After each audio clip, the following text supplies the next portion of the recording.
right. Well, good morning and good afternoon, everyone, and welcome to today's Exploring by the Seat of Your Pants event. My name is Joe Grabowski, and I'll be your host for today. As we move through February, a new newsletter just came out last night announcing a whole nother series of live events that we have coming up this month and giving you a little sneak peek at our March events. So do take a few moments and check out that new newsletter, or if you want, visit exploringbytheseat.com and you can find all the live events that we do have coming up. So normally February is always an exciting month for us. We kick all the men out and we host amazing women in science, exploration, and conservation from all over the world.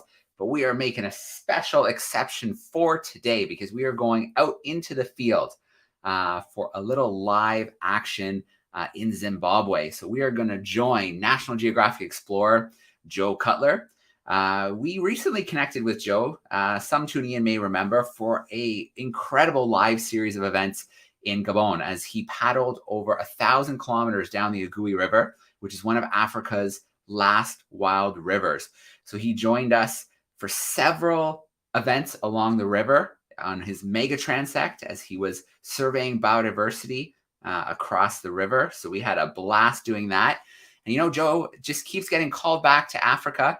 And now he is joining us from Victoria Falls in Zimbabwe. So I'm going to get right to him because we want to spend lots of time with Joe. We want to see those falls. Joe, how are we doing today? Great. Good to see you, Joe. And hello to everybody. Thank you for tuning in. I'm really excited to be part of today's hangout and to show you guys one of the most amazing waterfalls in the world. All right. Well, Joe, let's let you... Go ahead, Joe. I was going to say, Joe, let's let you take over for a little bit. Where are you? What's going on? Take us to some viewpoints, and then we'll let the students take over. So I am currently in Victoria Falls National Park, a UNESCO World Heritage Site in Zimbabwe. Right across the river is Zambia, and this waterfall actually forms the border between these two countries. And I'm here actually on a project to study the Zambezi River. I just spent the last 4 days paddling upstream a little bit from the falls, and tomorrow I'll be exploring the gorge downstream of the falls. And then my team and we're going to cross back into Zambia and go all the way up to where the Zambezi starts. And we're going to do a transect of the Ogooue River, one of the sources and maybe even the longest source of the Zambezi River. And on that expedition, we're going to be studying biodiversity. So everything from birds, mammals, fish, aquatic invertebrates to humans and how they're using that system. We're going to study water quality, take water samples to study environmental DNA. And our goal is really to make a baseline so that we know what this river is like in 2023, so that we can study it over time and assess how it changes over time. And our goal is to improve management and conservation of this system. So I'm in a rainforest right now, which is really weird because there aren't very many rainforests in Zimbabwe. It's a relatively dry country. And this rainforest is formed not from rain that falls from the sky, but from the mists that shoot up from the waterfall. Victoria Falls is an extremely powerful waterfall. The drop is over 300 feet straight down, and then it falls onto these black rocks and shoots mist back up into the air. So at some point later in this call, you're going to see me taking a shower from the Zambezi River. It's also one of the world's widest waterfalls. It's over 5,600 feet wide from end to end. And it's just this incredible, series of waterfalls that we're going to get to go and check out a few viewpoints on. So I'm here in the forest. The edge is right over there, about 100 meters, and I'm just going to start strolling over that way. And if we're lucky, maybe we'll run into some wildlife. Today, I've had the great opportunity. I've seen zebra, giraffe, kudu, tons of impalas, chakma baboons, several species of monkey. It's been a really good day, and I got to start the day sampling freshwater fish, which that's my real passion. I'm a fish geek, and I absolutely love surveying river systems in Africa and discovering new species of fish and documenting where all this cool biodiversity is living. Now, you might be able to tell that it's getting a little loud on this end, and every time I get close to the falls, I'm not going to be able to hear anything because the falls are so powerful. But I'm approaching viewpoint number 1, and in just a second, I'm going to turn my camera around to share this view with you all. Ready? Here we go.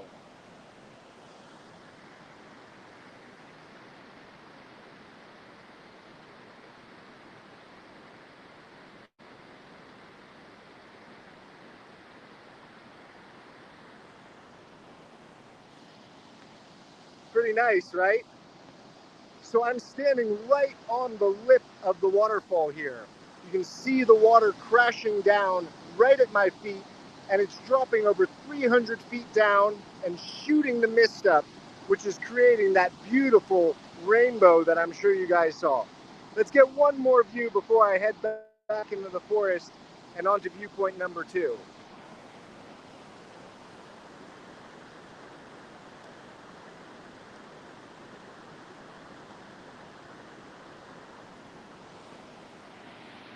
Not bad, right? Very impressive waterfall. And that is not even considered the main falls. The main falls are further down and mostly covered in mist. We're in the period of high flows right now.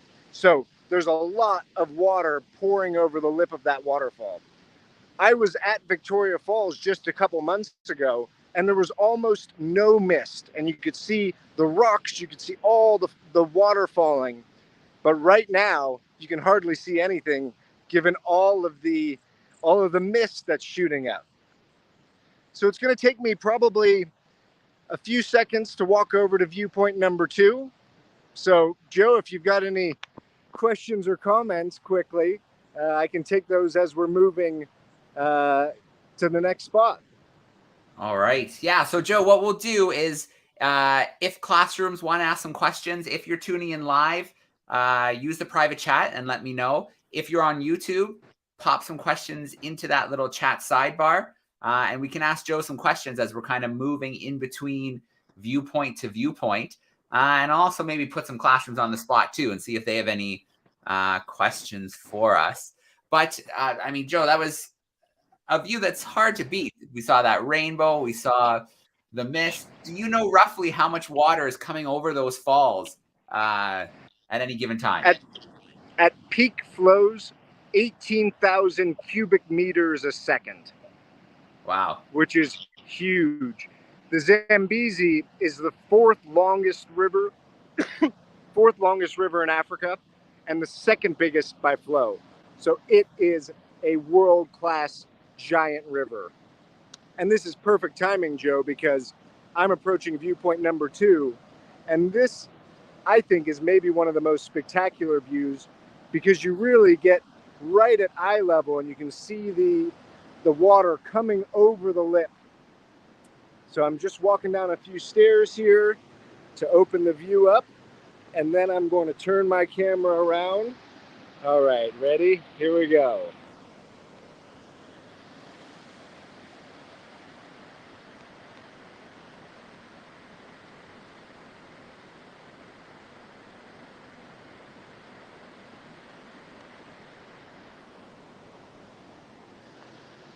Now, if you can believe it, I'm actually going to be paddling down the gorge tomorrow afternoon. And there are going to be some really big rapids there, class 5 rapids that I've been told there's 100% chance of our raft flipping and that we will be swimming in the Zambezi. So tomorrow I will be battling with the rapids at the bottom of these waterfalls. I'm going to turn around the camera one more time here.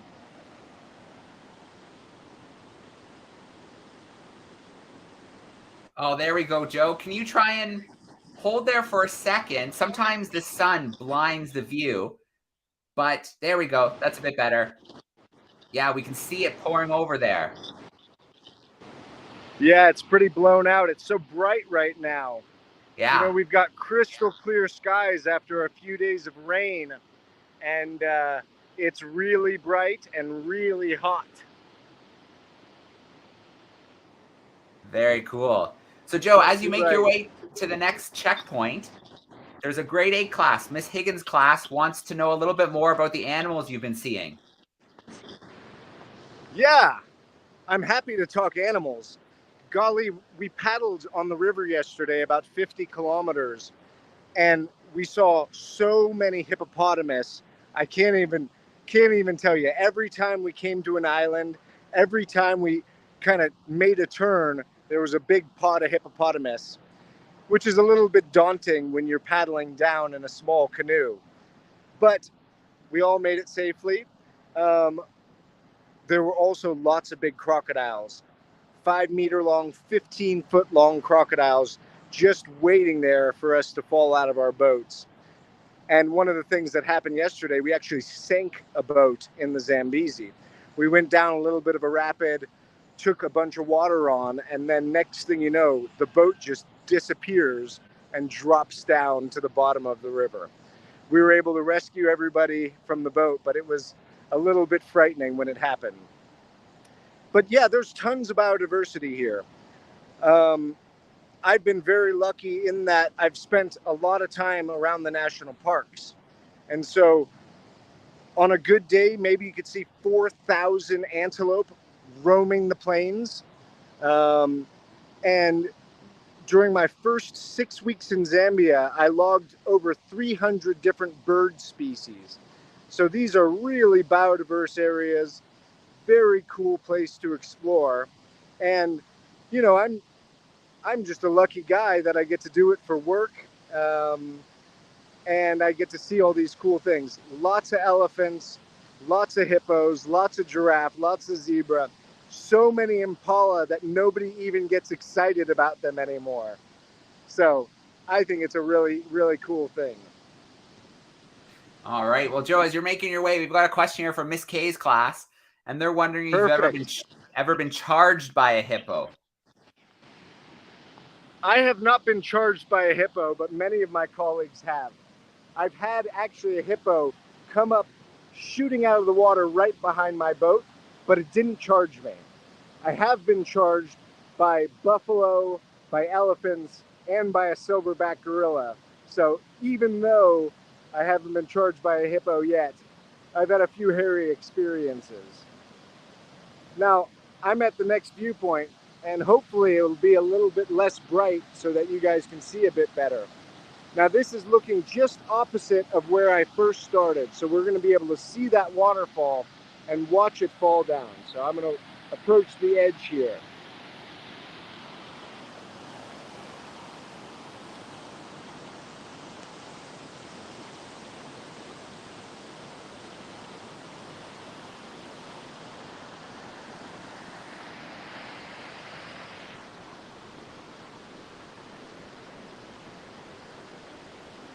Beautiful. And so you can see we were standing just over here at first, and that was the waterfall. That we were just literally standing right on the edge of that waterfall. And it's falling down so far into this gorge that I can't even see where it's hitting the water. And then the waterfall continues for over 5,000 feet, 5,600 feet down this way. Most of it you can't see, totally covered in mist and too bright to get in the imagery. But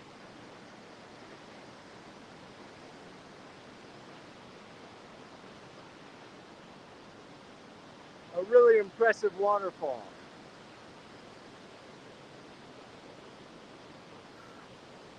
I'll say, Joe, such a good signal, so clear today. This is perfect. Sorry, can you say that again, Joe? I just said the signal. It's beautiful today, Joe. So clear. Yeah, we're really lucky.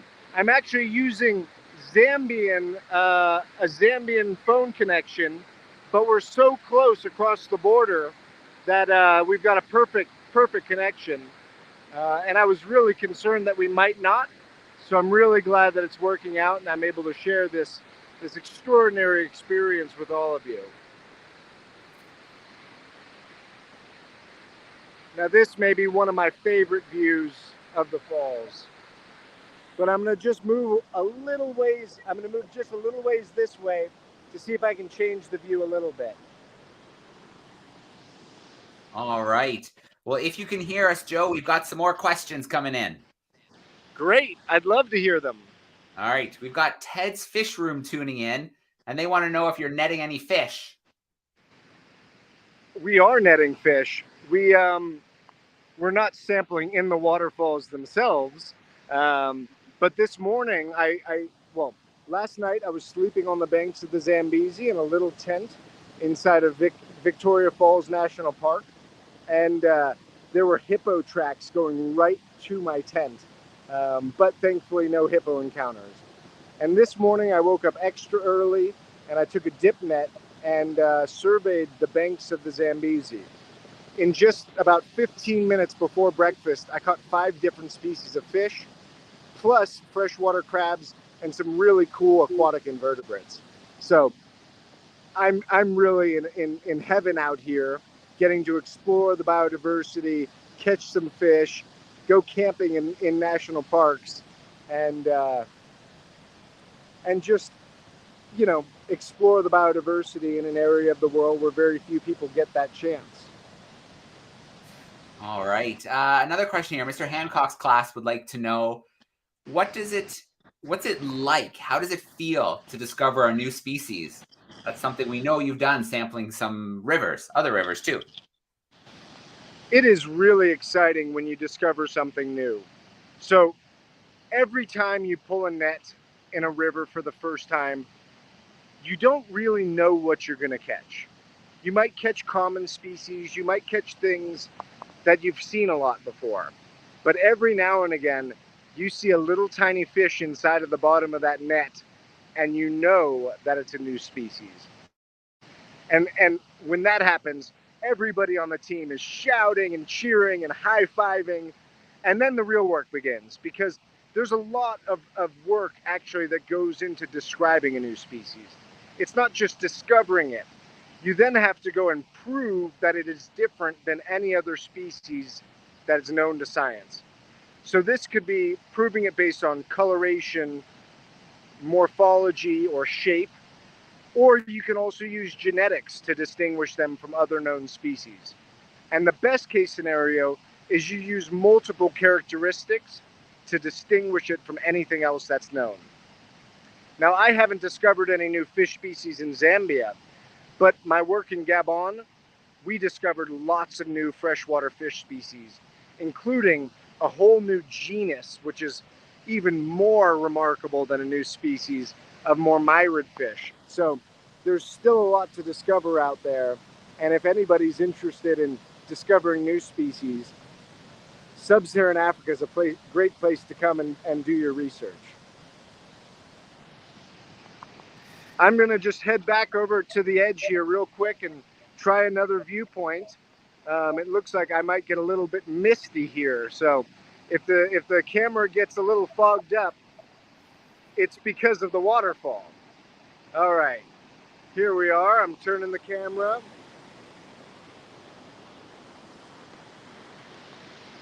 Wow, Joe, every viewpoint just gets better. And you can see that, you can see that perfect rainbow. And that is the main fall. So that's where most of the water is coming. And remarkably, this right here in the center, this is an island that's sticking up, and the waterfall is on the far side of it. So this is a really, really amazing geological formation where you have these sheer cliffs that drop 300 plus feet down to the bottom, and the Zambezi, unfortunately, has to flow over it. So this water is getting really pounded on its way down, and once it hits the bottom, it's getting pulverized and shot back up as this fine mist.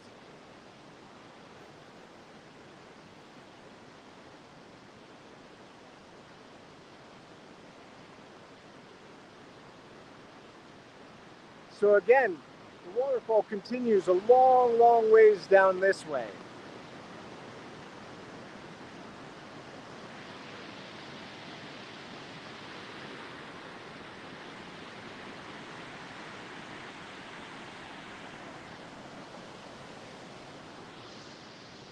The last time I was here at Victoria Falls, I was looking over the edge of the cliff, looking all the way down to the bottom, and I saw a crocodile, but a dead crocodile in the river. And I think that the crocodile had died somewhere way upstream and had fallen down the waterfalls, and then it was trapped in the rapids at the bottom. And that was a huge crocodile. I mean, easily 4 meters, 5 meters long, over 10 feet. It was a big beefy thing. So these falls are really dangerous. You don't want to go swimming over the edge here. How much time, Joe, before our next viewpoint? We've got as long as you want. I All can right. take a question now. Well, why don't we mix in our Kahoot quiz right now? While you were kind of sharing a little bit, I pulled together a really quick Kahoot quiz for the classroom. So just a handful of questions just to see how well they were paying attention. And then we'll continue on to the next viewpoint. How's that sound, Joe? Sounds great to me. All right. So I'm going to load it up on my end, but for those who have played with us lots of times, you know that you need to head over to kahoot.it. I will share that link up here right now in a banner. There we go, kahoot.it.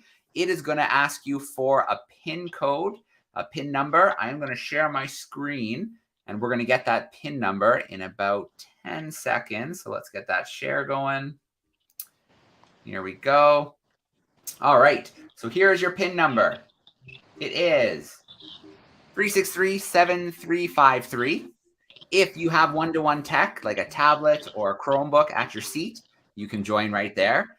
If not, your teacher could pop it up at the front of the room, and you could shout out your answers to him or her. If you've got a tablet or a phone handy, you can scan that QR code. It'll bring you right in. Otherwise, if you can't get in, just shout out your answers and see how you do at the end. So I see some students or classrooms joining us. So we'll give a few moments here to get some students in. Maybe, Joe, while we're letting students load in, you were talking about that island that was there. And Mrs. Petiti's class, fourth graders, want to know, are there any animals adapted to live in that environment with all that spray and moving water? Yeah, this is a really unique ecosystem. It's a hotspot for, a lot of different diversity. There are some endemics, mostly plants. So there are some endemic plants that are only found here at Victoria Falls and nowhere else in the world. Most of the animals can move around, so they're not going to be too locally adapted here. But there could be some fish potentially that are adapted to live in the waterfall and rapids, but really hard to discover those, really hard to fish in that type of habitat. All right. Well, I think there's still a little trickle of students and or classrooms popping in, but I think we can get things started because we want to see some more viewpoints. So 4 questions, some true and false, some multiple choice, 20 seconds for each question. Faster you answer, the more points you're getting. And of course, that right answer is going to get you those points. If you get it wrong, doesn't matter how fast, we got nothing for you. So let's get going here. Our first question is a nice, easy warm-up question to get us going. It is multiple choice, and it is, where is Joe joining us from today? So where in Africa is Joe? Is he in Zambia, South Africa, Zimbabwe, or is he joining us from Botswana today? We've got about 10 seconds to get that answer in as quickly as you can.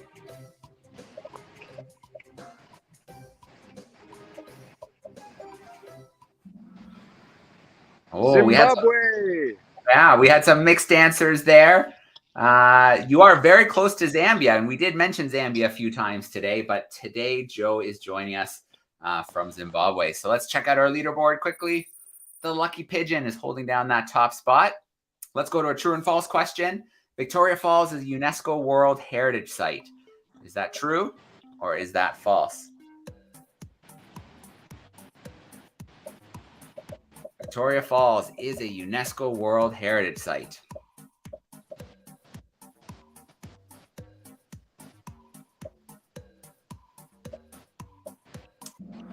All right, good job, crew. That is absolutely true. And I think, Joe, you've proven to us why it gets that designation. It's a pretty special place on our planet.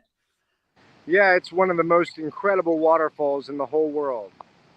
All right, Lively Jaguar is taking that top spot. Let's go to a multiple choice. Which isn't one of the things Joe's studying on the river? So what didn't he mention? Was it biodiversity? Was it water quality? Was it sampling the soil? Or was it how humans use the river? So one of those things just doesn't belong. Joe didn't mention it today. Which one of those four things was it?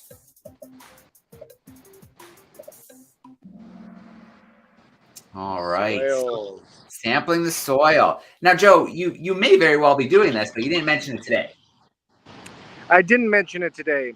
In some areas, we actually will be doing some soil sampling, mostly to quantify carbon stocks in peat swamps. But that will be in a very limited portion of our area, and there's no peat swamps around Victoria Falls. All right. One more question to take us home. The Lively Jaguar is holding that spot. We've got a true and false. Victoria Falls is one of the world's narrowest waterfalls. Is that true or is that false? Victoria Falls, one of the world's narrowest waterfalls. Got 10 seconds to lock something in. Everything is on the table here for one of those coveted 3 spots on the podium. All right, that is false. Joe told us it is one of the widest waterfalls in the world. Now, it does fall into a narrow canyon, but it is a very wide waterfall, as we could see from some of those aerial shots. The Groovy Penguin takes that 3rd spot. In 2nd, we have the Fuzzy Panther. And that top spot, what's going to happen? The Excited Squid sweeps in at the end and steals that top spot. Good stuff, crew. Let us go back to Joe. Let's go to some viewpoints. Let's get some more questions in. Joe, there we go. Yeah. Yes. Let me just stroll on down to viewpoint number 4. All right. And I can see already that the ground is all wet at the end of this viewpoint, and there's water dripping from the trees. So this is maybe going to be a wet one here. And it's going to be very, very misty. Well, we appreciate we may not be able to. We may not be able to see too much. Yeah, we appreciate you. We appreciate you getting wet for us out there, Joe. Oh, I'm happy to. They say a shower from the Zambesis. Good luck.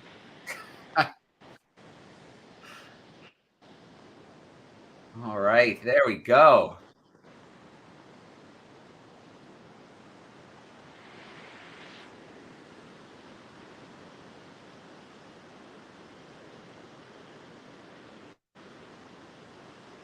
You can see why everything's so beautiful and green.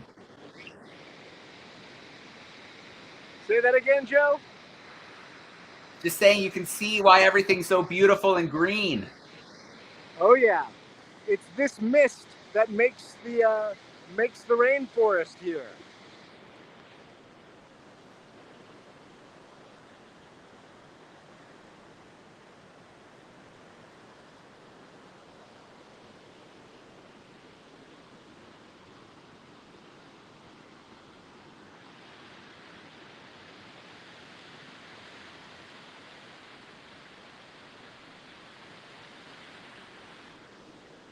And I don't know if you can see, but that is one of the brightest rainbows I have ever seen. And I can see 2 rainbows. It looks like a double to me. Can you see that in the camera? We see a little double rainbow. We see a little hint of the second one. Great.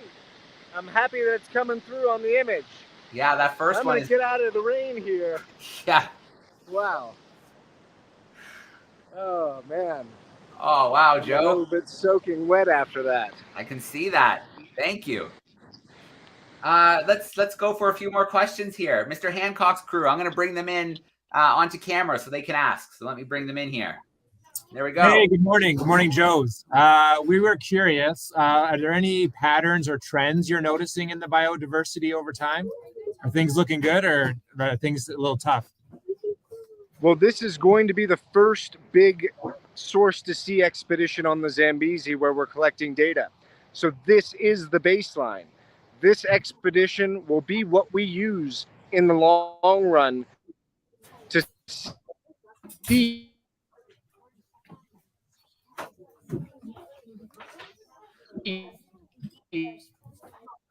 So going through a few of these points, we might lose Joe until he slows down. If some of the tributaries, so some of, oh, here we go, I'm back.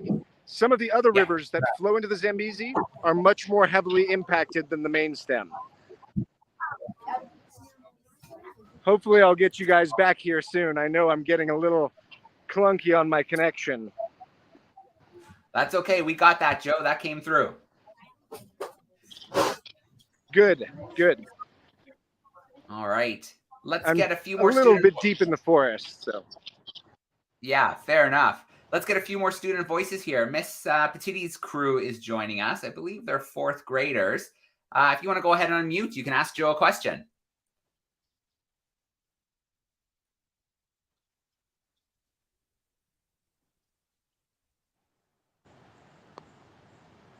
All right, are you there, fourth graders? Miss Petitti's crew. Okay, maybe they can't unmute, but they did send some questions in the chat. So let me grab one of theirs from the chat here. Okay, they're wondering, this is probably really hard to do, but can you put a number on how many species that you think you have seen this trip so far?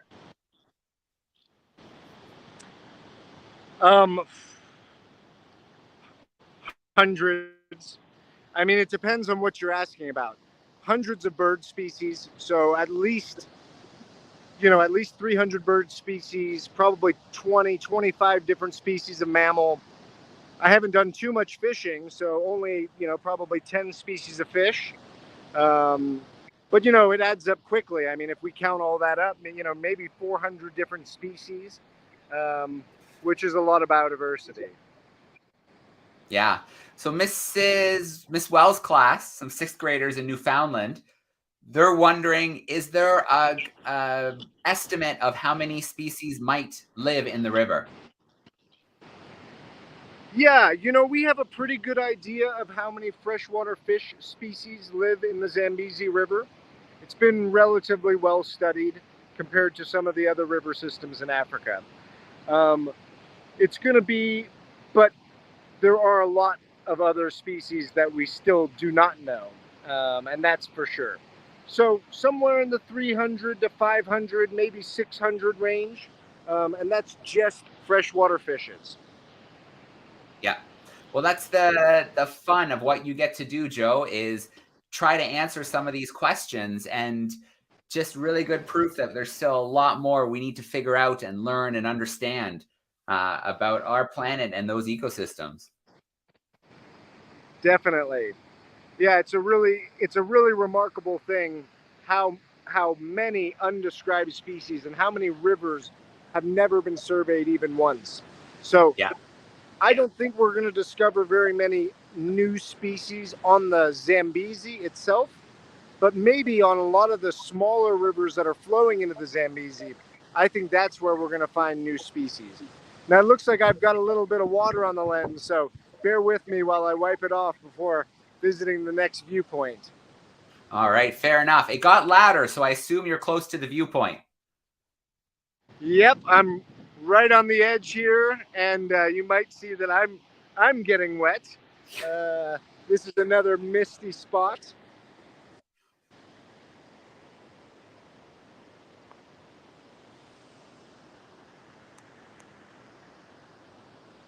And this is, it really shows how green this area is. I mean, the trees are just full of life. There's no bare ground. There are plants growing on top of plants, growing on top of plants.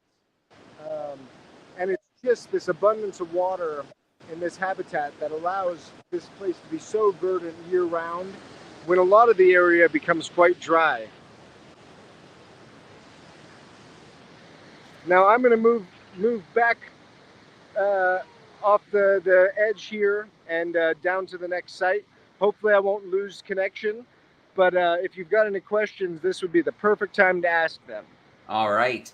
So, Joe, we have a class here in Virginia, Miss Deer's crew, and they want to know any species that would live like right under the waterfalls in that kind of rough, turbulent water. Yeah, there are actually species that are adapted to live in that crazy turbulent water. So there are species like some species of benthic macroinvertebrates, so aquatic bugs that are really good at clinging on to the rocks. Some of them even can produce like a silk, like a spider. Pushed off by a big push of water, they can just crawl back up the silk thread to their spot. There are also lots of fish that are adapted to live in waterfalls, and they can do this in different ways.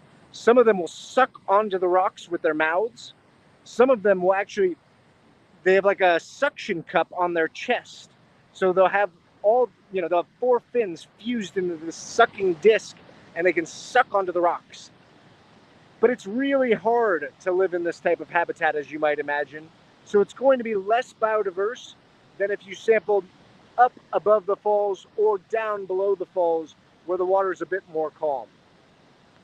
I need windshield wipers on my glasses here. I can see that. Joe, I'm going to bring in Miss K's crew. Miss K's crew, if you're there, if you want to unmute your microphone, we'd love to get a question from you.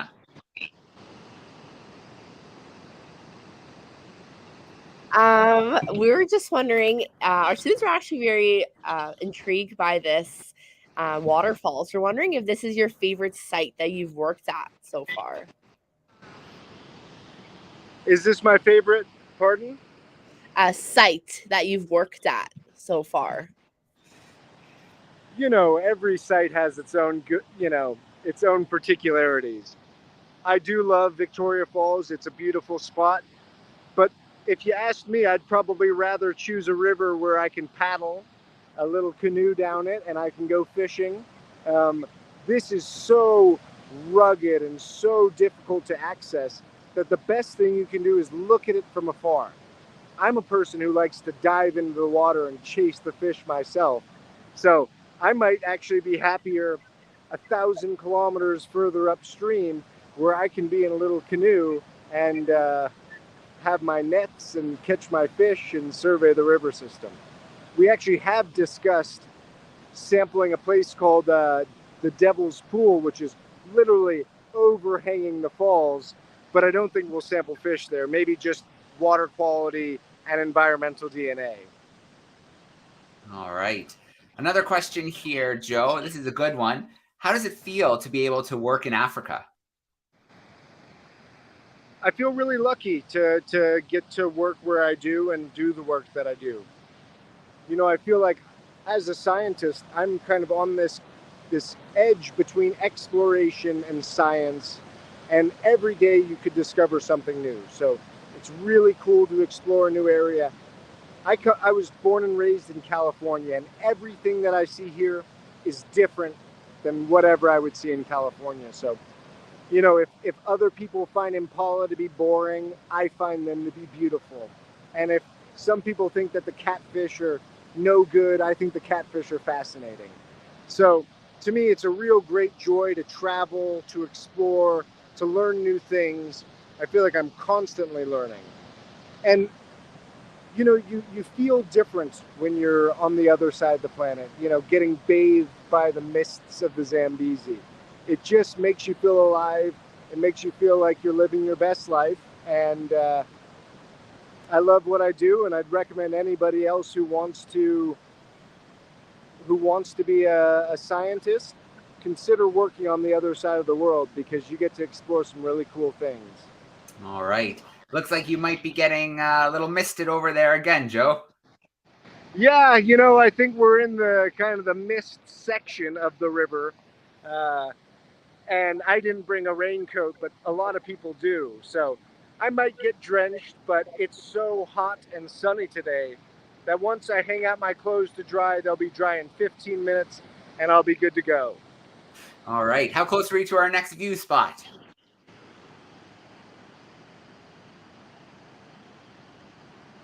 Did you catch that, Joe? How close are we to the next viewpoint? Oh, fairly close, but we can take a question or two. All right, let's do that.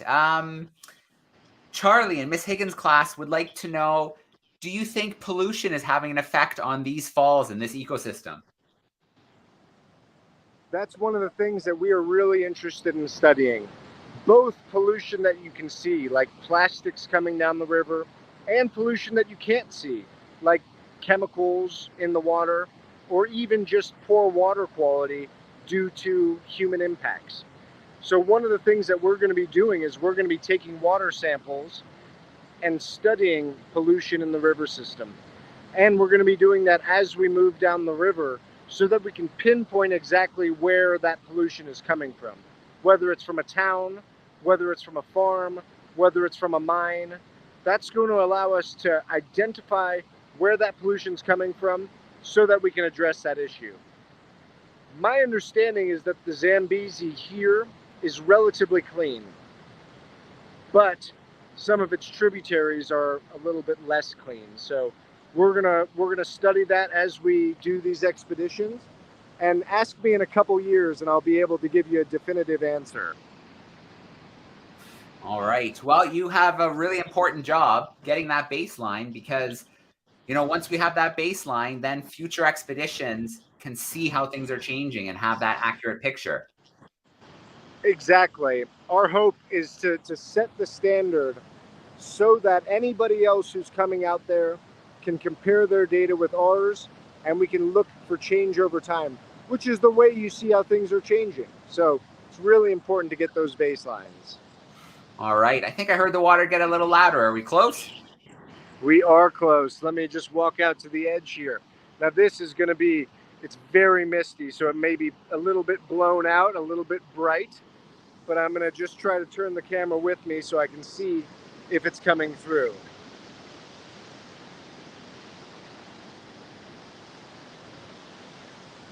Oh, you can hardly see anything. There it comes now, Joe. Yeah, there we go. There Beautiful. we go. That's a little bit better. Yeah. So that is the main falls of Victoria Falls. And that's not even all of it. It continues way, way, way, way further than you can see here. And looking back to where we started over this way, there's nothing but glow and mist. So when that water hits the bottom over here, it just explodes back up, and all this is just a big cloud of mist here. Really, really remarkable.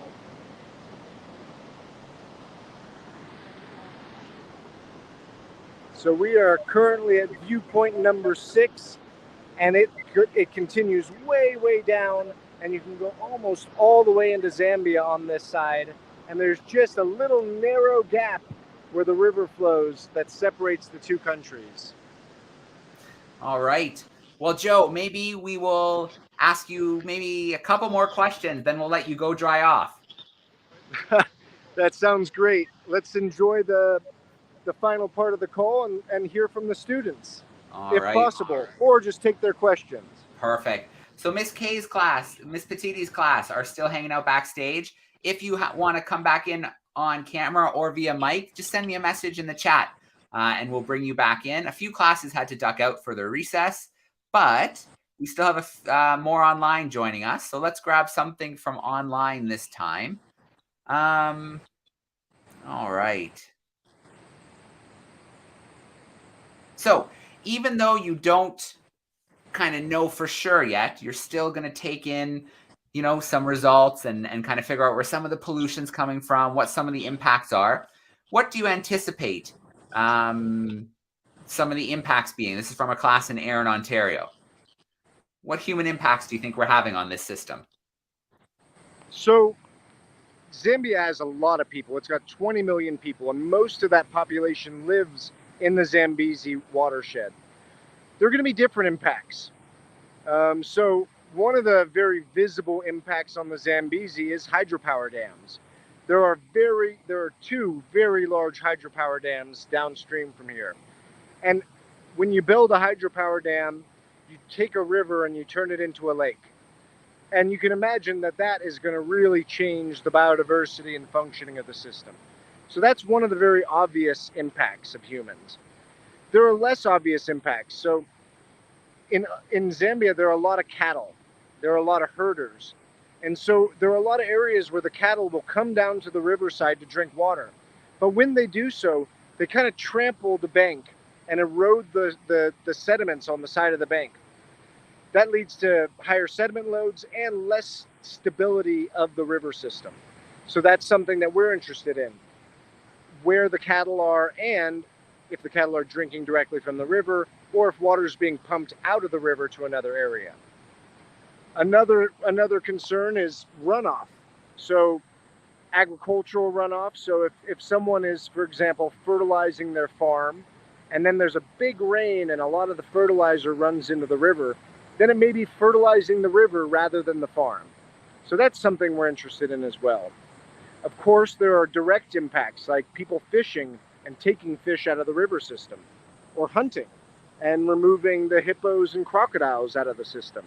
And anytime you remove a species, the impacts on the ecosystem are really drastic. So there are lots of potential impacts on this system, and we're going to try to figure out which are the most important so that we can help to address those in the long run. All right. Miss K's class, if you want to go ahead and unmute, we'll get your question in. Oh, there they are. All right. Does this river provide water supply for the whole country? Not the whole country. So a lot of Zambia, kind of the eastern side of Zambia, is pretty far from the Zambezi River. And even the biggest city in Zambia, Lusaka, the capital city, actually gets its water from the Kafue River, which the Kafue River flows into the Zambezi, but downstream from here. So they're not taking water straight from the Zambezi, but from one of its tributaries. But if you looked at all the different rivers that flow into the Zambezi, almost all of them provide the drinking water for Zambian people. Now, there's also a lot of reliance on wells here and groundwater.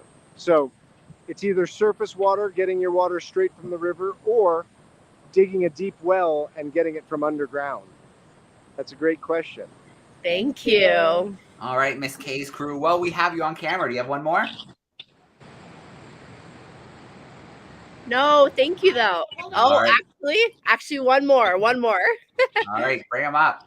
Go Leafs, go. I just wondered, how touristy is it there now? Like, how much has disappeared because of tourism? Well, there's a lot of tourism, obviously, here at Victoria Falls. This is probably the most famous spot in Zimbabwe and in Zambia. So both these countries share this site, and there are a lot of tourists who come here. I think that modern tourism has a smaller impact than some of the game hunting that we used to see in the past. But certainly, there are helicopters buzzing around all day around these falls, and their carbon impact is probably fairly substantial. And then there's a lot of development and infrastructure to support the tourism industry.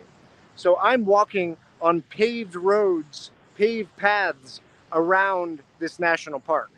Obviously, there were no paved trails in this park until tourism became so important. So on a small local level, yeah, tourism has a pretty substantial negative impact. But on the global scale of the Zambezi River system, it's such a small part of the river that I think that tourism is probably not the big impact. And I think that tourist money coming in actually helps to protect these systems, maybe more than it harms it. Yeah, thank you very much. Thank you. Thank you. So, Joe, I want to give a shout out to Miss Hood's class. They're an art class we're tuning in today. And I think you've given them some pretty good inspiration today. This has been a pretty amazing way to start the week. Oh, I'm happy to share this awesome experience. It's not everyone who gets to come to Zimbabwe, so I'm happy that you all could join in this call and at least see it through my cell phone. All right. Well, Joe, good luck with the rest of this trip. I know you'll be hitting some of those rapids in the gorge tomorrow. So stay safe out there. Sounds like you'll be dunking a few times maybe. Yeah, it should be really interesting. Thank you, Joe. Thank you to all the classrooms for tuning in. It's such a pleasure to get to share this experience. It makes it extra special for me. So thank you. I hope you have a great rest of your week. And it's probably time for me to go get dry here. All right. Well, thanks so much, Joe. Thank you so much, classrooms. We are going to sign off for today. We'll see you soon, everyone.